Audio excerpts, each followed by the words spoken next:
اس لیے اللہ تبارک و تعالی نے جہاں تمام انسانوں پر خواہ وہ کسی امت میں گزرے ہوں سب پر نماز فرض کی تھی، وہاں کائنات کی ہر مخلوق کی اپنی نماز ہے۔ قرآن کریم کی آیت ہے کل قد علم صلاتہ و تسبیحہ۔ یہ جتنی مخلوقات آپ کو نظر آتی ہیں، حیوانات ہیں، جمادات ہیں، نباتات ہیں، یہ تمام مخلوقات اپنی نماز کو بھی جانتی ہیں، اپنی تسبیح کو بھی جانتی ہیں۔ اب ان کی نماز کیا ہے تو انسان کو ان کی نماز کا ادراک نہیں ہے کہ وہ کس طریقے سے نماز پڑھتی ہیں، کس طریقے سے تسبیحات کرتی ہیں۔ علماء فرماتے ہیں کہ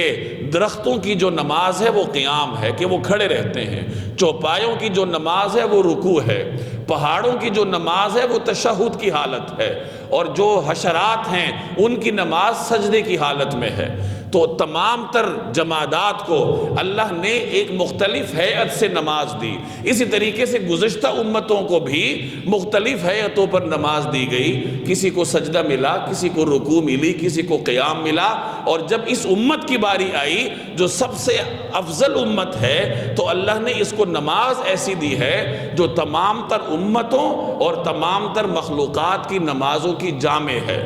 اس میں ہر قسم کی نماز ہے، اس میں ہر صفت ہے، قیام ہے، رکوع ہے، سجدہ ہے۔ اللہ تبارک و تعالی نے مجھے اور آپ کو جو نماز دی ہے وہ تمام مخلوقات اور تمام انسانوں کی نمازوں کی جامع ہے، اپنے اندر ایک شان جامعیت رکھتی ہے۔ تو یہ جو انسان